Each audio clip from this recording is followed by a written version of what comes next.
اللهم اجعل في قلبي نورا۔ دیوکوٹ جنوبی کشمیر میں ایک گاؤں ہوا کرتا تھا جو لکڑی کے بنے ہوئے 20-25 گھروں سے مل کر بنا تھا۔ اس کی ساری آبادی ہندو تھی اور وہاں لکڑی کا مندر بھی تھا۔ اس سے تھوڑی دور غزنی کی فوج کی ایک چوکی تھی جس میں 30 کے لگ بھگ سپاہی رہتے تھے اور ان کا ایک کمانڈر ازمیر تھا جو ملتان کے علاقے کا رہنے والا تھا۔ کسی وقت وہ کرامتی ہوا کرتا تھا۔ سلطان محمود نے ملتان کو فتح کر کے کرامتیوں کی اصلیت بے نقاب کر دی تو کرامتیوں نے سنی عقیدہ قبول کر لیا۔ ان میں ازمیر بھی تھا۔ ایک روز وہ 2 سپاہیوں کے ساتھ روز مرہ گشت پر گاؤں میں تھا۔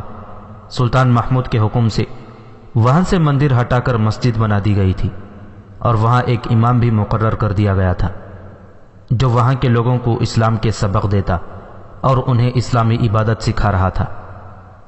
اس گاؤں کے لوگ بھی دہشت زدہ تھے۔ انہوں نے قریب کی پہاڑی پر بجلی چمکتی اور اس کی روشنی گاؤں پر پڑتی دیکھی تھی۔ امام نے ایک رات باہر جا کر ایسی ہی روشنی میں 3 لڑکیاں بالکل برہنہ دیکھی تھیں۔ ہوا بہت تیز تھی جس سے ان کے بال اڑ کر ان کے چہروں کو ڈھانپ رہے تھے۔ وہ چٹان کی ڈھلان پر پیڑوں کے درمیان کھڑی تھی۔ رات تاریک تھی۔ سامنے والے پہاڑ پر چمک ہوئی۔ اس کی روشنی اس چٹان پر پڑی۔ امام اتفاق سے باہر کھڑا تھا۔ اسے اس روشنی میں جو بہت تیز نہیں تھی بلکہ مدھم سی تھی یہ لڑکیاں نظر آئیں۔ روشنی بجھ گئی۔ ذرا دیر بعد پھر سے اس کی نگاہ اس پر پڑی تو وہاں کچھ بھی نہ تھا۔ امام نے احکام کے مطابق قریبی چوکی میں جا کر کمانڈر ازمیر کو بتایا تھا کہ رات اس نے کیا دیکھا ہے۔ اس نے ازمیر کو یہ بھی بتایا تھا کہ گاؤں کے لوگ اس کے پیچھے پڑے ہوئے ہیں کہ اگر اسلام خدا کا مذہب ہے تو امام انہیں اس کا معجزہ دکھائیں۔ گاؤں کے لوگ کہتے تھے کہ انہیں اپنا مذہب تبدیل کرنے کی سزا مل رہی ہے اور بہت بڑی آفت آ رہی ہے۔ ازمیر گاؤں میں گیا۔ اس نے لوگوں کا خوف ڈر دور کرنے کی کوشش کی لیکن وہ خود چکرایا ہوا تھا۔ وہ عالم فاضل نہیں تھا، وہ ولی اللہ نہیں تھا۔ اس کے پاس کوئی ٹھوس دلیل نہیں تھی جس کے زور پر وہ ڈرے ہوئے لوگوں کو قائل کرتا۔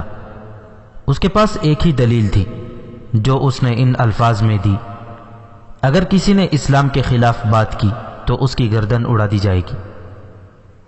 وہ امام کے ساتھ مسجد میں چلا گیا اور امام سے کہا: میں فوجی ہوں، آپ امام ہیں، عالم ہیں، کیا آپ کا علم یہ نہیں بتا سکتا کہ یہ کیا ہو رہا ہے؟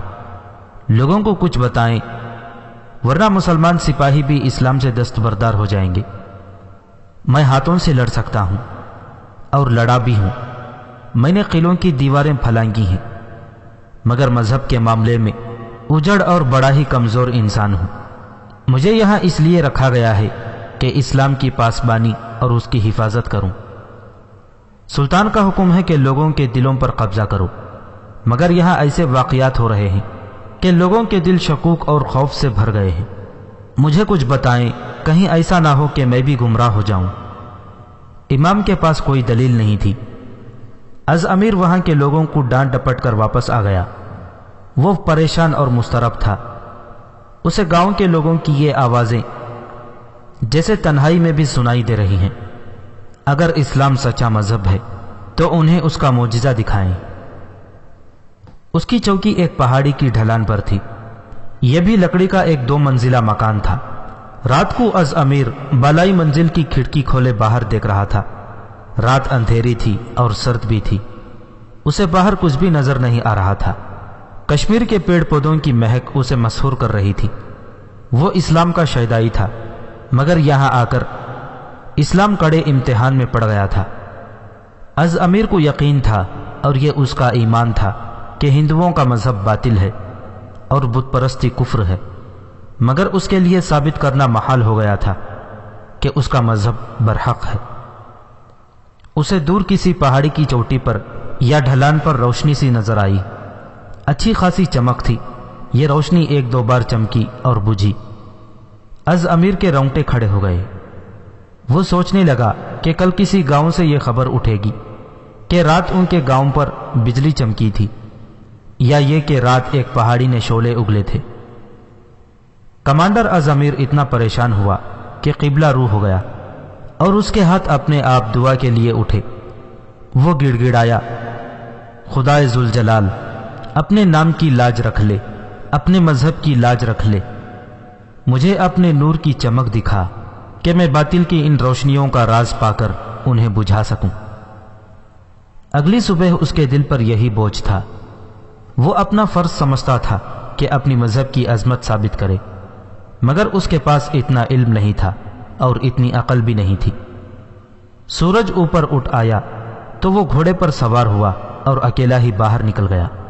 وہ لوگوں کے جھونپڑوں میں جا کر ان کی باتیں سننا چاہتا تھا۔ اس زمانے میں اس علاقے کا جنگل گھنا تھا اور اس میں درندے بھی پائے جاتے تھے، ریچھ بھی کہیں کہیں نظر آتا تھا۔ از امیر کے پاس برچھی تھی اور کمان بھی۔ وہ چوکی سے کچھ دور جنگل میں چلا گیا۔ آگے ایک ندی تھی، اسے عورتوں کے ہنسنے کی آوازیں سنائی دیں۔ اس نے درختوں کی اوٹ میں جا کر دیکھا 3 جوان لڑکیاں ندی میں نہا رہی تھیں اور ایک دوسری پر پانی کے چھینٹے پھینک رہی تھیں۔ کمر کے اوپر سے وہ بالکل برہنہ تھی، اس سے نیچے ہر لڑکی نے باریک سا کپڑا باندھ رکھا تھا۔ از امیر لڑکیوں کے حسن پر حیران نہ ہوا، کیونکہ خدا نے اس خطے کو نسوان حسن سے نوازا تھا۔ حیران وہ اس پر ہوا کہ قریب کوئی آبادی نہیں تھی اور یہاں کوئی عورت نہانے یا کپڑے دھونے کے لیے نہیں آئی تھی۔ یہ لڑکیاں دیہاتی بھی معلوم نہیں ہوتی تھیں۔ اسے شک ہونے لگا کہ یہ وہی لڑکیاں ہیں جن کے متعلق مشہور ہے کہ چڑیلیں یا بدروہے ہیں، اور وہ کہیں کہیں آبادیوں سے دور نظر آتی ہیں۔ وہ انہیں مبہوت ہو کر دیکھ ہی رہا تھا کہ ایک لڑکی نے ایک طرف دیکھتے ہوئے بڑی زور سے چیخ ماری اور دوڑ پڑی۔ ایک اور لڑکی اس کے پیچھے دوڑی۔ تیسری، جو ندی کے کنارے پر بیٹھی ہوئی تھی، اٹھی اور جب وہ دوڑنے لگی تو پانی میں گر پڑی۔ پانی گہرا نہیں تھا، گھٹنوں سے بھی نیچے تھا۔ از امیر درختوں سے آگے ہو گیا۔ تب اس نے ایک بہت بڑا ریچھ دیکھا جو ندی میں اتر رہا تھا اور بڑے غصے سے غرا رہا تھا۔ لڑکی اٹھی، لیکن ریچھ کو اتنی قریب دیکھ کر اس پر اتنی دہشت طاری ہو گئی تھی کہ وہ پھر گر پڑی۔ ریچھ اسے پکڑنے کے لیے ندی میں اتر گیا۔ از امیر فوراً سمجھ گیا کہ یہ لڑکیاں انسان ہیں، چڑیلیں یا بدروہیں نہیں۔ اس نے لگام کو جھٹکا دے کر ایڑ لگائی۔ گھوڑا تیزی سے آگے بڑھا۔ از امیر نے برچھی کو دائیں ہاتھ میں تول کر پوری طاقت سے برچھی پھینکی۔ برچھی تیر کی طرح گئی۔ ریچھ پانی میں اچھلتا کودتا لڑکی تک پہنچ گیا تھا، لیکن اڑتی ہوئی برچھی اس کے پہلو میں اتر گئی۔ ریچھ بڑی زور سے غرایا اور پانی میں گرا۔ وہ پھر اٹھا اور ایک جگہ گھومنے لگا، آخر گر پڑا۔ از امیر گھوڑے سے اترا اور دوڑ کر ندی سے لڑکی کو اٹھا لیا۔ ریچھ پانی میں آہستہ آہستہ تڑپ رہا تھا۔ لڑکی بے ہوش ہو گئی تھی۔ اس کے ساتھ کی لڑکیاں جانے کہاں بھاگ گئی تھیں۔ از امیر نے لڑکی کو گھوڑے کی پیٹھ پر ڈالا، کنارے پر پڑے ہوئے لڑکی کے کپڑے اٹھائے اور اس پر ڈال دیے اور واپس چوکی کی طرف چل پڑا۔ وہ لڑکی کو بچانے کی کوشش کر رہا تھا اور وہ لڑکی سے یہ بھی معلوم کرنا چاہتا تھا کہ وہ کون ہے اور دوسری لڑکیاں کون ہیں اور کہاں رہتی ہیں۔ وہ چوکی میں پہنچا تو اسے لڑکی کی آواز سنائی دی۔ وہ اٹھنے کی کوشش کر رہی تھی۔ از امیر نے اسے گھوڑے سے اتار لیا۔ وہ ہوش میں آ گئی تھی۔ اس کے چہرے پر خوف اور زیادہ گہرا ہو گیا۔ پہلے وہ ریچھ سے ڈر کر بے ہوش ہوئی تھی، اب از امیر کو اور اجنبی جگہ کو دیکھ کر اتنی ڈری کہ اس کا سر ڈولنے لگا۔ از امیر نے ہندوستانی زبان میں بات کی جو لڑکی نے سمجھ لی۔ از امیر نے اسے کپڑے پہننے اور چلنے کو کہا۔ تم نے مجھے ریچھ سے بچایا ہے؟ لڑکی نے پوچھا۔ اگر میں نہ ہوتا یا میرے پاس برچھی نہ ہوتی تو تم زندہ نہ ہوتی، از امیر نے کہا۔ تمہارا جسم چیرا پھاڑا ہوا ندی میں بہہ رہا ہوتا۔ میں نے ریچھ کو مار ڈالا ہے، ڈرو مت، جہاں کہو گی وہاں پہنچا دوں گا۔ لڑکی کپڑے پہن کر اندر چلی گئی۔ از امیر اسے الگ کمرے میں لے گیا اور اسے غور سے دیکھا۔ لڑکی اس کے تصوروں سے زیادہ خوبصورت تھی۔ میرے ساتھ کیا سلوک کرو گے؟ لڑکی نے پوچھا۔ جس سلوک کا تمہیں ڈر ہے وہ میں جنگل میں ہی کر سکتا تھا۔ از امیر نے کہا، میں نے تمہارے ننگے جسم پر کپڑے ڈالے تھے، میں تمہیں بری نیت سے یہاں نہیں لایا۔ اب بتاؤ کہاں جاؤ گی؟ میں تمہیں وہاں چھوڑ آؤں گا۔ میں یہ بھی جانتا ہوں کہ تم یہاں کی رہنے والی نہیں، تمہاری زبان اس خطے کی نہیں، تمہاری ڈیل ڈول اور تمہارا چہرہ اس خطے کا نہیں، تم کسی غریب کسان یا گڈریے کی بھی بیٹی نہیں۔ اگر میں تمہارے کسی بھی سوال کا جواب نہ دوں تو میرے ساتھ کیا سلوک کرو گے؟ پوچھے بغیر چھوڑوں گا نہیں، از امیر نے کہا، ایک پاک امانت کی طرح یہیں رکھوں گا۔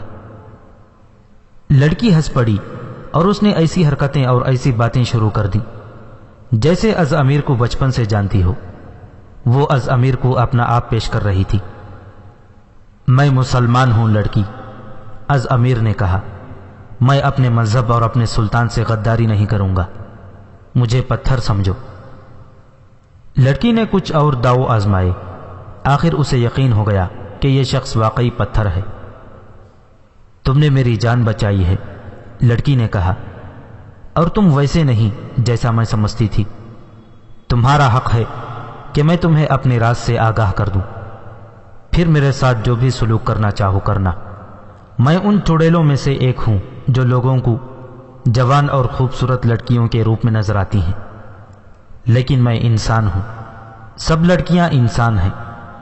ہمارا مستقل ٹھکانہ قلعہ کالنجر ہے، عارضی ٹھکانہ وہاں سے تھوڑی ہی دور پہاڑی پر ہے جہاں سے تم مجھے اٹھا لائے ہو۔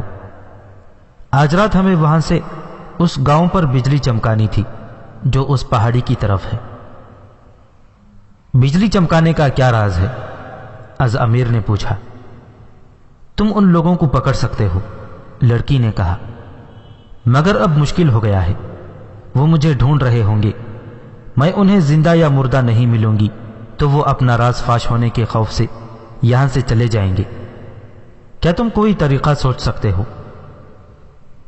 میں تمہیں وہیں لے جا کر چھوڑ دوں گا جہاں سے لایا ہوں، از امیر نے کہا، اور خود چھپ جاؤں گا، ہو سکتا ہے وہ مجھے ڈھونڈ رہے ہوں، میں انہیں پکڑ لوں گا۔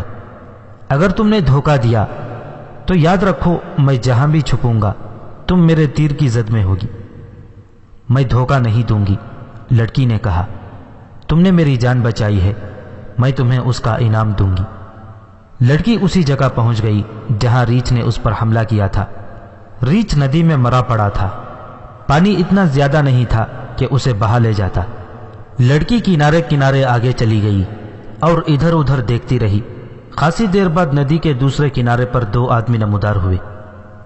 انہوں نے لڑکی کو بلایا، لڑکی نے انہیں اشارہ کیا کہ ادھر آ جاؤ۔ وہ دونوں ندی سے گزر کر لڑکی کے پاس آ گئے اور اس سے پوچھنے لگے کہ وہ کہاں رہی ہے۔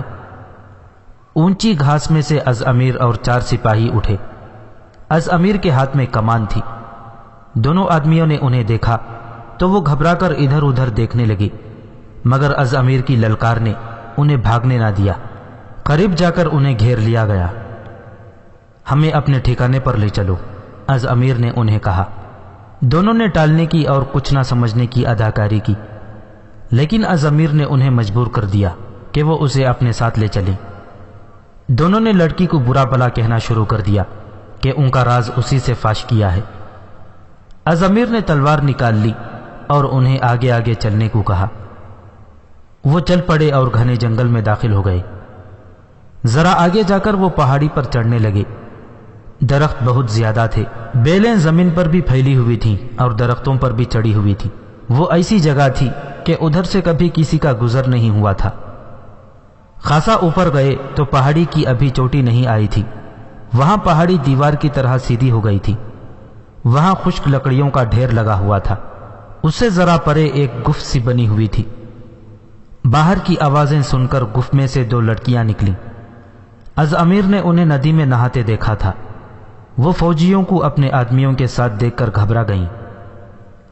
از امیر نے گفت میں جا کر دیکھا، وہاں 5-6 فٹ اونچا لکڑی کا ایک تختہ رکھا ہوا تھا جو قد آدم آئینہ معلوم ہوتا تھا۔ یہ آئینے کی طرح شفاف اور چمکدار تھا۔ یہ سب کیا ہے؟ از امیر نے پوچھا۔ کچھ بھی نہیں، ایک آدمی نے کہا، ہم تو ایسے ہی یہاں آ گئے ہیں۔ از امیر نے اس لڑکی کی طرف دیکھا جسے اس نے ریچھ سے بچایا تھا۔ وہ لڑکی از امیر کی احسان مند تھی۔ اس کے عوض اس نے از امیر کو یہ راز بتانے کا وعدہ کیا تھا۔ اس نے اپنے آدمیوں سے کہا کہ اب پردہ ڈالنا بیکار ہے، کیونکہ وہ پردہ اٹھا چکی ہے۔ از امیر کو وہ اوپر لے گئے۔ وہاں سے اس نے دیکھا دور نیچے درختوں اور سبزے زار میں اپنی چوکی نظر آ رہی تھی، اور اس سے دور وہ گاؤں درختوں میں سے ذرا ذرا دکھائی دے رہا تھا جہاں از امیر گیا تھا۔ اسے بتایا گیا کہ پہاڑی جہاں سے عمودی ہو جاتی ہے وہاں لکڑیوں کی ڈھیر کو آگ لگائی جاتی ہے۔ یہ آگ نیچے کے گاؤں والوں کو نظر نہیں آ سکتی۔ اس کے سامنے اور اوپر جہاں وہ کھڑے ہیں یہ آئینہ رکھا جائے گا۔ آگ پر تیل پھینکتے رہیں گے جس سے شعلہ اور زیادہ بھڑکے گا اور اوپر کو لپکے گا۔ اس کی چمک آئینے پر پڑے گی۔ آئینے کو چوکی اور پھر گاؤں کی سمت کر کے آہستہ آہستہ 1-2 بار ہلایا جائے گا۔ اس کی چمک دور نیچے اس طرح پڑے گی جس طرح بجلی چمکتی ہے۔ از امیر کے لیے یہ سمجھنا کوئی مشکل نہ تھا۔ اسے یہ بتایا گیا کہ اس رات اس کی چوکی اور گاؤں پر چمک مارنی تھی۔ اس سے پہلے کسی اور جگہ سے گاؤں پر چمک ماری جا چکی تھی۔ یہ عقل کا کھیل ہے، ایک آدمی نے کہا۔ رات کو پہاڑی سے آگ کا عکس اس چمکدار تختے پر سے لیا جاتا ہے تو دور نیچے سے دیکھنے والوں کو یوں نظر آتا ہے جیسے یہ چمک آسمان کی ہو۔ ان پہاڑیوں کی بلندیوں سے جو لوگ واقف ہیں رات کو بھی شک نہیں کر سکتے کہ یہ چمک پہاڑی سے آ رہی ہے۔ اگلے روز ہمارے آدمی گاؤں میں جا کر افواہیں پھیلاتے ہیں اور لوگوں کے ذہنوں پر یہ غلط بات مسلط کرتے ہیں کہ انہوں نے اپنا مذہب چھوڑ کر اسلام قبول کر لیا ہے، اس لیے انہیں دیوتاؤں کے اشارے مل رہے ہیں۔ وہ اپنے مذہب میں واپس آ جائیں ورنہ ان پر قہر نازل ہوگا۔ خوبصورت برہنہ لڑکیوں کے روپ میں نظر آنے والی چڑیلیں یہی لڑکیاں ہوتی ہیں۔ یہ اس خطے کی رہنے والی نہیں، یہ لاہور اور بھٹنڈا کے راج محل کی خاص لڑکیاں ہیں۔ خدا نے از امیر کی دعا قبول کر لی اور اپنی نور کی چمک دکھا دی تھی۔ یہ اسے اب لوگوں کو دکھانی تھی۔ اس نے ان آدمیوں اور لڑکیوں کو اپنی چوکی میں لے جا کر پہرے میں بٹھا دیا اور ان سے پوچھنے لگا کہ ان کے اور ساتھی کہاں کہاں ہیں۔ ساروک کا قافلہ ابھی تک 2 گائیڈوں کی رہنمائی میں چلا جا رہا تھا۔ امام نے کئی بار گائیڈوں سے کہا کہ اب تک انہیں اپنی منزل پر پہنچ جانا چاہیے تھا۔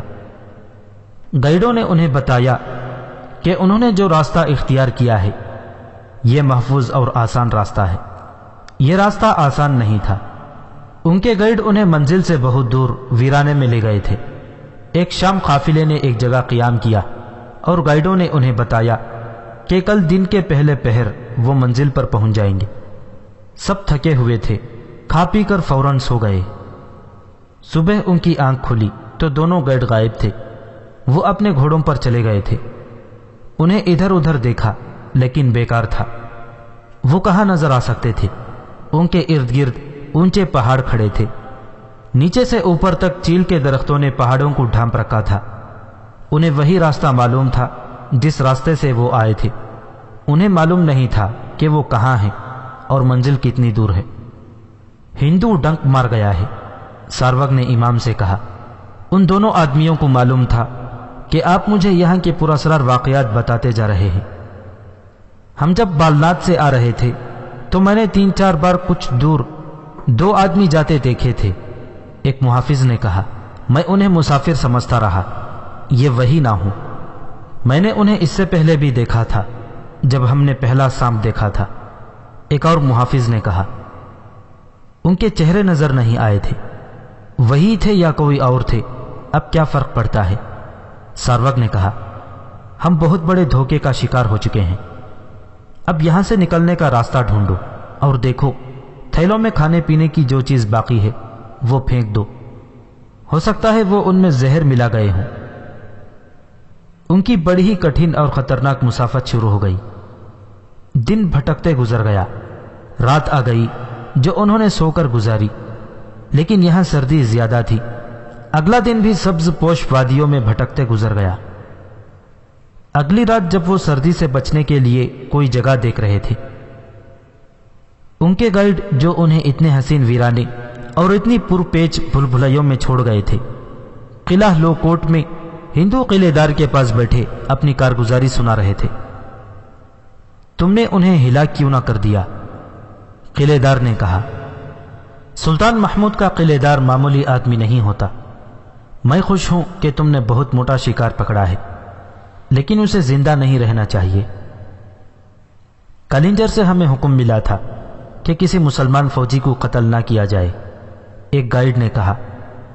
ہم خود نہیں سمجھ سکے کہ ایسا حکم کیوں ملا تھا۔ ہم ان کے کھانے میں بڑی آسانی سے زہر ملا سکتے تھے۔ مہاراجہ کلنجر نے کچھ سوچ کر ہی کہا ہوگا کہ انہیں قتل نہ کیا جائے، قلعے دار نے کہا۔ وہ شاید محمود پر یہ ظاہر کرنا چاہتے ہیں کہ معاہدے کے مطابق ان کے فوجیوں کی جانیں یہاں محفوظ ہیں۔ اگر وہ خود ہی کہیں بھٹک بھٹک کر مر جاتے ہیں تو ہم انہیں روک نہیں سکتے، اور ساروک کو اپنے قافلے کے ساتھ بھٹکنے سے کوئی بھی روک نہ سکا۔ انہیں کہیں کوئی آبادی نظر نہیں آتی تھی، نہ کوئی اکیلا دھکیلا جھونپڑا یا کوئی انسان نظر آتا تھا۔ کبھی کبھی انہیں شیروں کا جوڑا نظر آتا تھا یا بھیڑیوں کے بھونکنے کی آوازیں سنائی دیتی تھیں۔ دنیا کا اتنا حسین اور جان فضا خطہ انہیں بڑا ہی ہولناک اور پراسرار دکھائی دیتا تھا۔ ہندوؤں نے بڑی کامیاب چال چلی تھی۔ سلطان محمود فوج کی جو نفری یہاں چھوڑ گیا تھا، اس کا سب سے بڑا افسر ساروک تھا۔ ساروک کو غائب کر دینے سے ہندو یہ فائدہ اٹھانا چاہتے تھے کہ انہوں نے اسلام کے خلاف جو شعبدہ بازی کی طرح کی مہم چلا رکھی تھی، اسے بے خوف و خطر اور تیز کر دیں۔ ہندو عیارانہ چالوں میں ہمیشہ تیز اور دانشمند رہا ہے۔ ہندوؤں میں پنڈت بھجنوں کے ساتھ ہندوؤں کو بتاتے تھے کہ گاؤں ماتا جتنی مقدس ہے، مسلمان اتنا ہی ناپاک ہے، اور اسلام کا خاتمہ دھرم کا فرض ہے۔ پنڈتوں نے مسلمانوں کے قتل کو ایک نیکی اور مذہبی فریضہ قرار دے رکھا تھا۔ یہ سلسلہ آج بھی جاری ہے۔ ہندوستان سے اسلام کے خاتمے کو آج بھی مذہبی فریضہ سمجھا جاتا ہے۔ آج بھی ہندو اسلام کو نقصان پہنچانے کے لیے اپنی بیٹی کی عصمت قربان کر دیا کرتا ہے۔ راجہ نندا رائے کلنجر کے قلعے میں اپنے تخریب کاروں کے استاد ہدایت کار سے یہ رپورٹ سن رہا تھا کہ اس نے لوگوں کو بجلی کی چمک اور حسین لڑکیوں کو چڑیلیں اور بدروہیں بنا کر دکھانے اور افواہ بازی کی جو مہم شروع کی تھی، وہ بے نقاب ہو گئی ہے، اور غزنی کے فوجیوں نے ہمارے 2 آدمیوں اور 3 لڑکیوں کو سامان سمیت پکڑ لیا ہے۔ اس نے یہ بھی بتایا کہ مسلمان فوج ان آدمیوں اور لڑکیوں کو ہر گاؤں میں لے جاتے اور لوگوں کو دکھاتے ہیں کہ یہ ہے بجلی کی چمک اور چڑیلوں کی حقیقت۔ از امیر نے جن آدمیوں اور لڑکیوں کو گرفتار کیا تھا، ان سے اس وعدے پر ان کے ساتھیوں کے متعلق پوچھ لیا تھا کہ وہ ان کی جان بخشی کر کے انہیں رہا بھی کر دے گا۔ اس نے جس طرح انہیں پکڑا تھا، اسی طرح اس نے ان کی نشاندہی پر ان کے ساتھیوں کو پکڑ لیا۔ ان کے پاس بھی یہی سامان تھا، لیکن ان کے ساتھ کوئی لڑکی نہیں تھی۔ وہ زیادہ آدمی تھے۔ وہ گاؤں گاؤں جا کر افواہیں پھیلاتے اور لوگوں کو ڈراتے تھے۔ ایک روز ازامیر نے یہ انتظام کیا کہ 2-3 گاؤں کے لوگوں کو ایک جگہ جمع کر لیا اور ان کے سامنے ان افواہ بازوں کو کھڑا کر کے انہیں کہا کہ وہ لوگوں کو بتائیں جو کچھ وہ کہتے رہے ہیں وہ سب جھوٹ اور دھوکہ تھا۔ بہت سے لوگوں نے ان آدمیوں کو پہچان لیا۔ ان آدمیوں نے لوگوں کو اپنی اصلیت بتا دی۔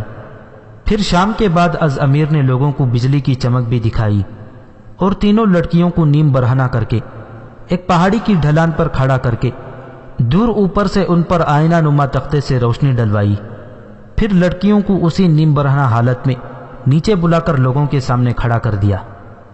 مہاراجہ نندا رائے کو جب یہ پتا چلا کہ ان کی مہم ناکام اور بے نقاب ہو گئی ہے، تو اس نے یہ حکم دے دیا کہ اس علاقے میں جو مسلمان امام اور استاد لوگوں کو اسلامی طریقے اور عبادت سکھا رہے ہیں، انہیں اس طرح غائب کر کے قتل کر دیا جائے کہ کسی کو ان کا سراغ نہ ملے۔ غزنی کی فوجی چوکیوں میں جو فوجی ہیں، انہیں بھی اکیلے دھکیلے غائب کرنا شروع کر دیا جائے۔ از امیر ایک رات اپنی چوکی میں اپنے کمرے میں اکیلا تھا۔ ایک کمرے میں اس نے ان ہندو مردوں اور لڑکیوں کو قید کر رکھا تھا جو لوگوں کو فریب دیتے اور نظریاتی تخریب کاری کرتے پھر رہے تھے۔ ان پر اس نے پہرا کھڑا رکھا تھا۔ اس نے انہیں کہہ دیا تھا کہ کل وہ مردوں کو بالناد بھیج دے گا جہاں ان کی قسمت کا فیصلہ ساروق کرے گا، اور لڑکیوں کو سپاہیوں کی حفاظت میں کالنجر بھیج دیا جائے گا۔ ایک سپاہی نے اسے آ کر بتایا کہ ایک لڑکی اس سے ملنا چاہتی ہے۔ اس نے لڑکی کو بلایا۔ یہ وہی لڑکی تھی جسے اس نے ریچھ سے بچایا تھا۔ کیا تم آج رات بھی مجھے اپنے پاس نہیں بلاؤ گے؟ لڑکی نے اس سے پوچھا۔ یہ میری خواہش ہے۔ از امیر کی ہنسی نکل گئی۔ اس نے کہا، مجھے احساس ہے کہ تم غیر معمولی طور پر خوبصورت لڑکی ہو۔ بخدا میں نے اتنی خوبصورت لڑکی کبھی نہیں دیکھی۔ میں تمہاری حیرت کو بھی سمجھتا ہوں کہ مجھ جیسا جوان فوجی جو اتنی مدت سے گھر سے دور جنگلوں میں موت کے سائے میں پڑا ہے، تم جیسی حسین لڑکی کی طرف وہ توجہ کیوں نہیں دیتا جس کی تمہیں توقع ہے؟ اگر تم مسلمان ہوتی، اگر تم پر یہ فرض عائد ہوتا جو مجھے سونپا گیا ہے، اور اگر تم ایمان کا مطلب سمجھ سکتی تو تمہیں حیرت نہ ہوتی۔ تمہاری نظر جسم پر ہے، یہ تمہارا مذہب ہے۔ میری نظر روح پر ہے، یہ میرا مذہب ہے۔ اگر میں تمہاری خاطر تمہارا مذہب قبول کر لوں تو؟ لڑکی نے پوچھا۔ ناگن کا زہر نکال دو تو بھی وہ ناگن ہی رہے گی، از امیر نے کہا۔ اسے شہد کھلاتے رہو تو بھی اس میں زہر بنے گا اور ناگن ڈس لے گی، یہ اس کی فطرت ہے۔ میں یہاں عشق بازی اور شادی کرنے نہیں آیا۔ مجھے تمہارے جسم کے ساتھ کوئی دلچسپی نہیں۔ یہی میری طاقت ہے کہ میری نگاہ نہ اپنے جسم پر پڑتی ہے نہ تم جیسی کسی حسینہ کے جسم پر۔ اور لڑکی، میرے مذہب کا حکم ہے کہ دشمن کی عورت تمہاری قید میں ہو تو اس کی مجبوری سے فائدہ اٹھانا گناہ ہے، اسے الگ رکھو۔ لڑکی کے آنسو نکل آئے اور وہ از امیر کی چارپائی پر اس کے ساتھ لگ کر بیٹھ گئی۔ اس نے ایک بازو از امیر کے گلے میں ڈال دیا اور اس کے اتنے قریب ہو گئی کہ اس کے بکھرے بکھرے سے ریشمی بال از امیر کے گالوں میں لمس کرنے لگے۔ تم نے مجھے ریچھ سے بچایا ہے، لڑکی نے کہا۔ اب تم مجھے رہا کر کے حفاظت سے واپس بھیج رہے ہو، اور ہم 3 لڑکیاں اتنے دنوں سے تمہارے پاس تمہارے رحم و کرم پر ہیں، مگر تم ہمارے لیے پتھر بنے رہے۔ لڑکی بولتے بولتے چپ ہو گئی۔ اس نے از امیر کا چہرہ اپنی طرف گھمایا۔ اس کے چہرے پر درد کے آثار بڑے صاف تھے۔ مجھے خون کی بو آ رہی ہے، لڑکی نے گھبرائے ہوئے لہجے میں کہا۔ تم مجھے تکلیف میں محسوس ہوتے ہو، از امیر، کیا تم زخمی ہو؟ از امیر نے بایاں ہاتھ اوپر کیا۔ اس ہاتھ میں خنجر تھا، خنجر کی نوک خون آلود تھی۔ لڑکی اس کے دائیں طرف بیٹھی تھی۔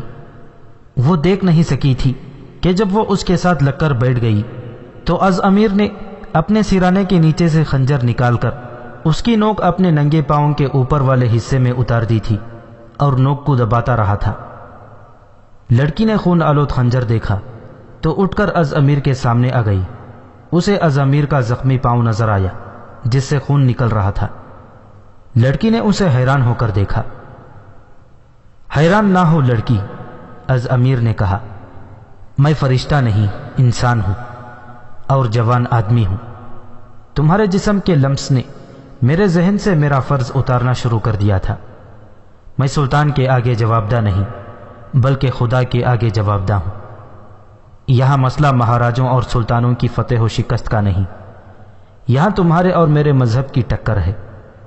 میں اپنے مذہبی اصول کو تمہارے حسن پر قربان نہیں کر سکتا، اور میں اپنے اوپر جبر بھی نہیں کر سکتا۔ اپنی توجہ تم سے ہٹانے کے لیے خنجر کی نوک اپنے پاؤں میں اتار لی تھی۔ جاؤ، تم چلی جاؤ۔ لڑکی نے اس کا ایک ہاتھ تھاما اور اپنی آنکھوں سے لگایا، پھر اس کا ہاتھ چوم لیا۔ وہ کچھ دیر ایک دوسرے کو دیکھتے رہے۔ لڑکی اچانک گھومی اور کمرے سے نکل گئی۔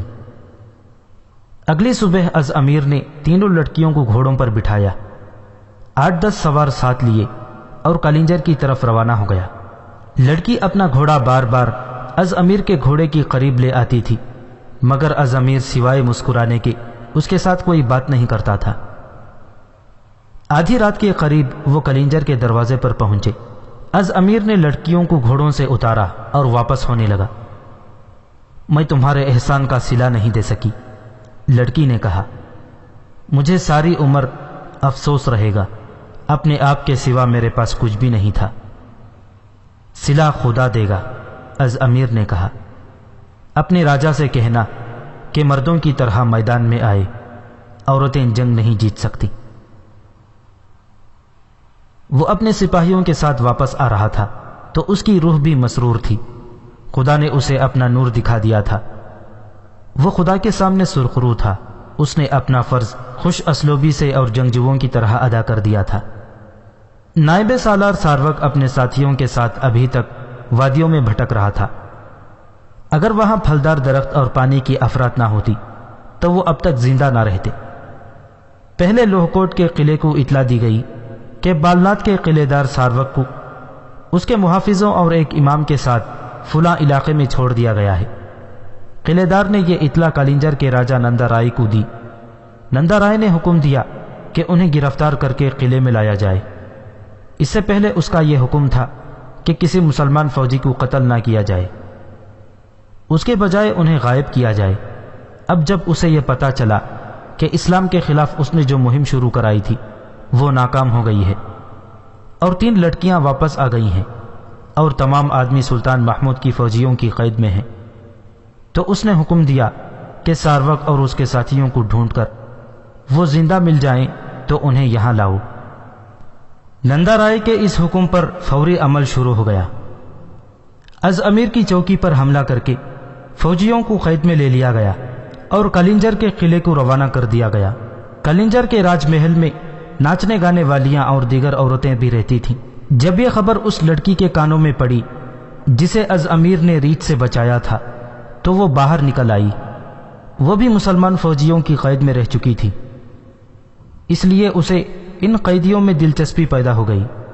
تینوں قیدیوں کو ایک درخت تلے بٹھا دیا گیا۔ لڑکی نے قریب آ کر دیکھا، ان میں از امیر بھی تھا۔ لڑکی ہندو فوجیوں کے کمانڈر کو الگ لے گئی اور اسے کہا کہ وہ از امیر کو چھوڑ دے۔ اس نے اپنے کمانڈر کو بتایا کہ اس آدمی نے اس کی جان بچائی تھی اور اس نے اس کا صلہ وصول کرنے سے انکار کر دیا تھا۔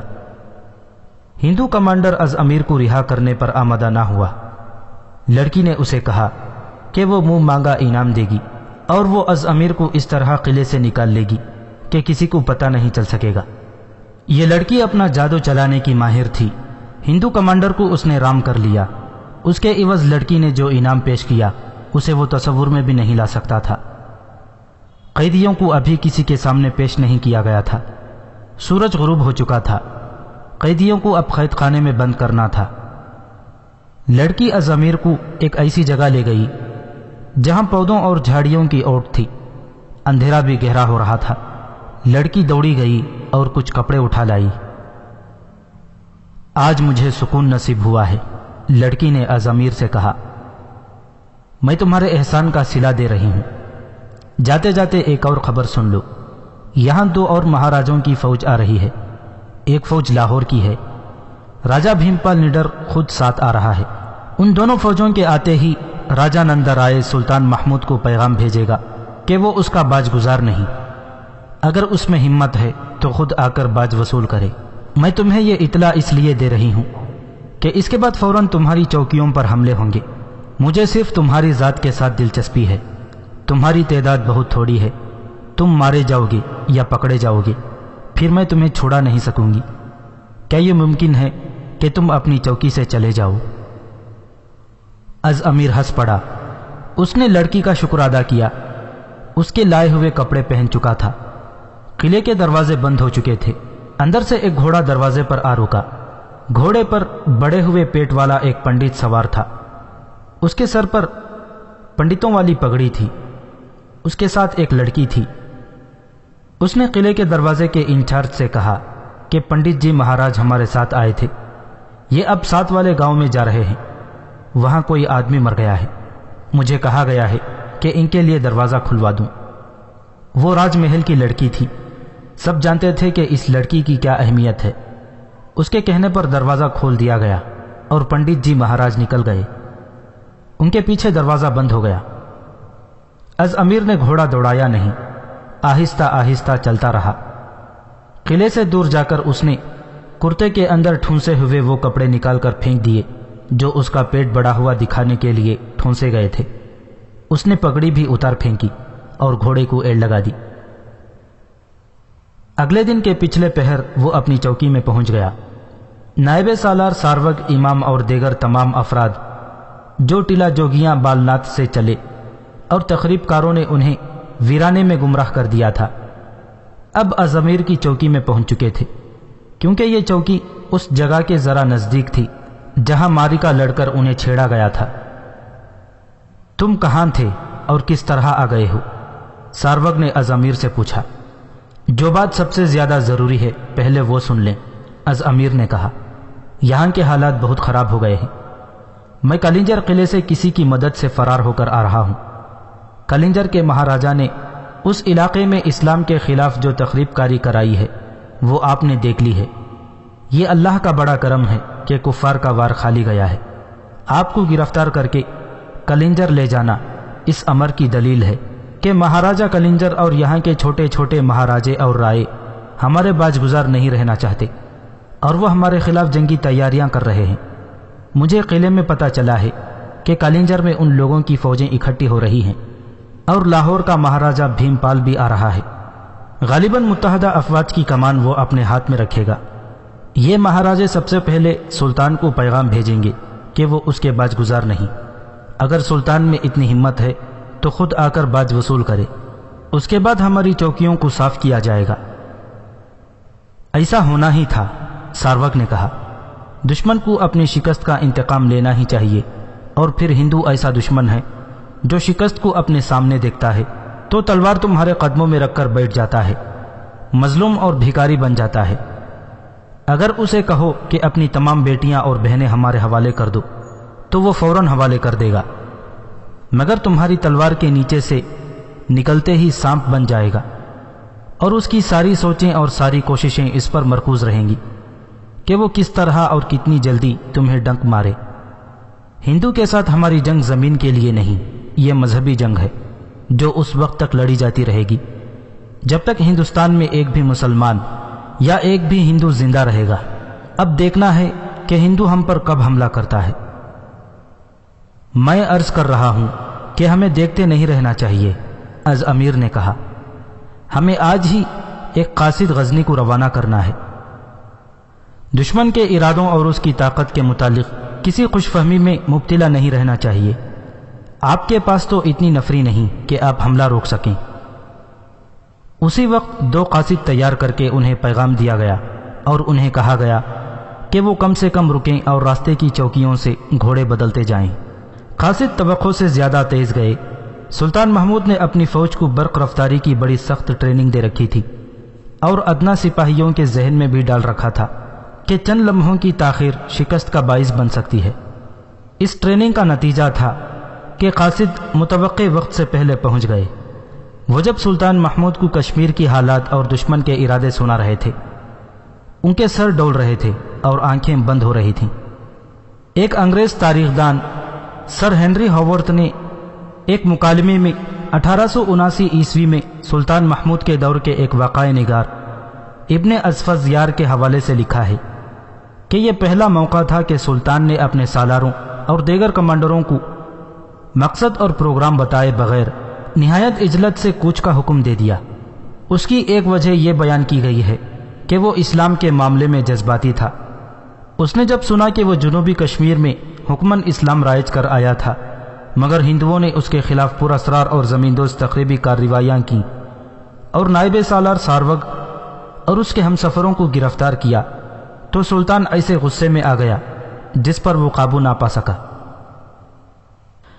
سر ہنری ہاورتھ نے اپنے مقالے میں لکھا ہے کہ سلطان نے یہ بھی نہ سوچا کہ وہ کشمیر جا رہا ہے اور اس کے وہاں پہنچنے تک برف باری شروع ہو چکی ہوگی، جو شکست کا باعث بھی بن سکتی ہے۔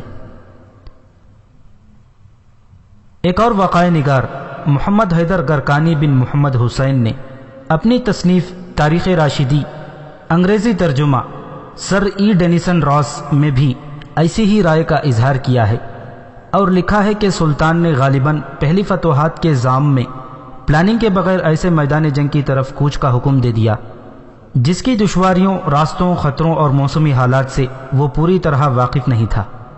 اس نے کچھ فوج پشاور سے اپنے ساتھ لی اور حسب معمول اتنی تیزی سے کشمیر پہنچ گیا جس پر تاریخ دان بھی حیرت کا اظہار کرتے ہیں۔ وہ جنوری 1015 عیسوی 406 ہجری کے پہلے ہفتے میں کشمیر پہنچا تھا۔ پہاڑوں اور وادیوں میں برف کی چادر بچھ چکی تھی، چیل کے پیڑ بھی برف سے لد گئے تھے۔ سلطان کو یہ انٹیلیجنس رپورٹ ملی کہ مہاراجا نندا رائے اور بھیم پال نڈر کالنجر کے بجائے قلعہ لوہ کوٹ میں ہیں، لہذا کالنجر پر وقت ضائع کرنے کے بجائے لوہ کوٹ کو محاصرے میں لیا جائے۔ یہ قلعہ سر ہو گیا تو کالنجر بغیر محاصرے کے مل جائے گا۔ ادھر لوہ کوٹ میں مہاراجوں کو اطلاع ملی کہ سلطان محمود آ گیا ہے۔ مہاراجا نندا رائے نے اپنے جاسوسی اور تخریب کاری کے نظام کے سربراہ کو بلا کر کہا کہ ان آدمیوں کو لے آؤ۔ تھوڑی دیر بعد اس کے سامنے 10-12 آدمی کھڑے کر دیے گئے۔ کیا تمہیں اچھی طرح معلوم ہے کہ تمہارا کام کیا ہے؟ نندا رائے نے ان سے پوچھا۔ سب نے بلند آواز سے کہا، معلوم ہے مہاراج۔ اور ان میں سے ایک نے کہا، ہم اس علاقے کے رہنے والے مسلمان ہیں، ہم اس علاقے کے لباس میں سلطان محمود کے پاس جائیں گے، اسے بتائیں گے کہ ہم مسلمان ہیں اور اس کی رہنمائی کے لیے آئے ہیں کیونکہ برف نے راستے بند کر دیے ہیں۔ ہمیں معلوم ہے کہ لوہ کوٹ تک کس راستے سے پہنچا جا سکتا ہے۔ ہم اسلام کے شیدائیوں کی طرح باتیں کریں گے۔ ہم نے نماز اور کلمے زبانی یاد کر لیے ہیں۔ شاباش، نندا رائے نے کہا، اسے لوہ کوٹ تک لے آنا، ہمیں پوری امید ہے کہ اسے یہاں سے پسپا ہونا پڑے گا۔ اسے تم ہی واپس لے جاؤ گے۔ واپسی کے سفر میں تم اپنی استادی دکھانا۔ یہ 10-12 آدمی ہندو تھے اور تربیت یافتہ تخریب کار۔ انہوں نے مسلمانوں کی طرح چھوٹی چھوٹی داڑیاں رکھ لی تھیں اور لباس بھی بدل لیے تھے۔ سلطان محمود نے لوہ کوٹ کی طرف پیش قدمی کا حکم دے دیا۔ اس دور میں یہ رواج تھا کہ حملہ آور جس اجنبی علاقے میں جاتے ہیں وہاں کے گائیڈ اپنے ساتھ رکھتے تھے۔ پہاڑی علاقوں میں گائیڈوں کی ضرورت زیادہ شدید ہوتی ہے۔ سلطان محمود کی فوج کی جو چوکیاں پہلے سے موجود تھیں انہوں نے مخبروں اور گائیڈوں کا انتظام کر رکھا تھا۔ سلطان نے پیش قدمی کی تو راستے میں اسے 10-12 آدمی ملے جنہوں نے جوشیلے اور جذباتی انداز سے رہنمائی کی پیشکش کی۔ انہوں نے چونکہ کہا تھا کہ وہ اس علاقے کے مسلمان ہیں اور وہ یہاں کے مہاراجوں سے اس سلوک کا انتقام لینا چاہتے ہیں جو انہوں نے مسلمانوں کے ساتھ روا رکھا تھا، اس لیے سلطان نے انہیں اپنی فوج کے سالاروں میں تقسیم کر دیا۔ سلطان محمود نے لوہ کوٹ کے متعلق بہت کچھ سنا تھا کیونکہ اسے جب قلعہ نظر آیا تو اس نے محسوس کیا کہ اسے بہت کم بتایا گیا ہے۔ وہ قلعہ سر کرنے کا ماہر تھا، لیکن لوہ کوٹ کا قلعہ دیکھ کر اس نے اپنے آپ میں دھچکا سا محسوس کیا۔ اس قلعے کو بجا طور پر ناقابل تسخیر سمجھا جاتا تھا۔ تمام مورخوں نے اسے ناقابل تسخیر لکھا ہے۔ یہ پہاڑی پر تعمیر کیا گیا تھا۔ ایک تو یہ بلندی اس کی تسخیر کی حائل تھی، اس کی دیواریں پتھروں اور مٹی کی تھیں اور بہت چوڑی، اور اس کے کئی برج تھے جہاں سے محاصرہ کرنے والی فوج کو نہایت آسانی سے تیروں کی زد میں لیا جا سکتا تھا۔ دیواروں میں نقب لگانے والے ماہر اور بے حد دلیر نقب زن بھی یہاں بے بس تھے۔ قلعے کے دروازوں کے باہر ایسی ڈھلانیں تھیں کہ ہاتھیوں کی ٹکروں سے یا بڑے بڑے شہتر بیلوں کے ساتھ باندھ کر ان سے بھی دروازے نہیں توڑے جا سکتے تھے۔ سلطان محمود نے قلعے کو دیکھا تو اپنی فوج کو روک کر اکٹھا کر لیا، خود گھوڑے پر سوار ذرا بلندی پر چڑھ گیا اور بڑی بلند آواز سے اس نے اپنی فوج کا حوصلہ بلند کرنے کے لیے کہا، اللہ کے سپاہیوں، آج تم سلطنت غزنی کی خاطر نہیں، اپنے اللہ اور رسول صلی اللہ علیہ وسلم کی خاطر لڑو گے۔ ہم نے یہاں کے بچے بچے کو مسلمان کر دیا تھا، مگر یہاں کے کفار نے یہاں کی غریب اور مجبور مخلوق کو صرف اس لیے ظلم کا نشانہ بنائے رکھا کہ یہ مسلمان ہو گئی ہے۔ آج تمہیں یہاں انہی کفار کے خون سے اسلام کی قندیل روشن کرنی ہے۔ وہ قلعہ نظر آ رہا ہے، برف میں ڈھکا ہوا یہ قلعہ تمہیں للکار رہا ہے، یہاں کا موسم تمہیں للکار رہا ہے، تم میدانوں اور ریگستانوں میں لڑے ہو۔ آج ثابت کر دو کہ زمین و آسمان جم جائیں مگر مسلمانوں کی رگوں میں خون گرم رہتا ہے اور اسلام کی حرارت برف کی پہاڑ پگھلا دیا کرتی ہے۔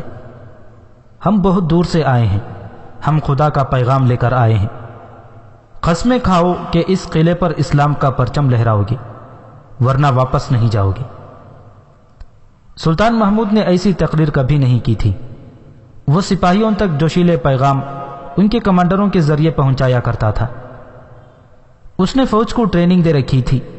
اس کے سامنے جذباتی تقریریں کوئی معنی نہیں رکھتی تھیں، لیکن اسے لوہ کوٹ کا قلعہ اور موسم نظر آ رہا تھا۔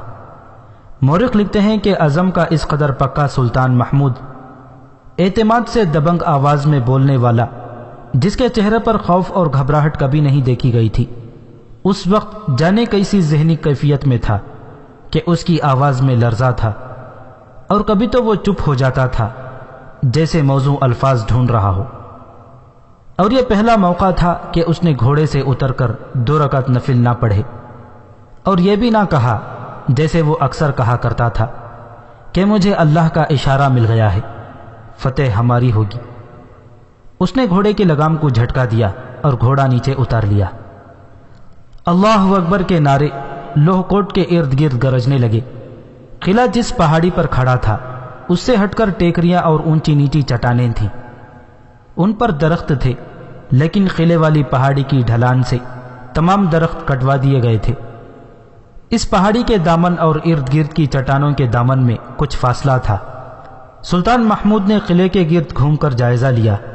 قلعے کی دیواروں اور برجوں سے ہندو اسے للکار رہے تھے اور لعن طعن بھی کر رہے تھے۔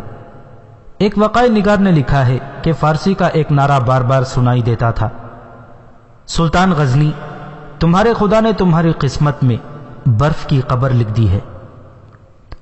سلطان نے ارد گرد کی چٹانوں پر تیر انداز چڑھا کر دیواروں پر تیر برسائے اور ان کے سائے میں نقب زنوں کو اس کام کے لیے آگے کیا کہ وہ قلعے والی پہاڑی میں سرنگ کھودیں۔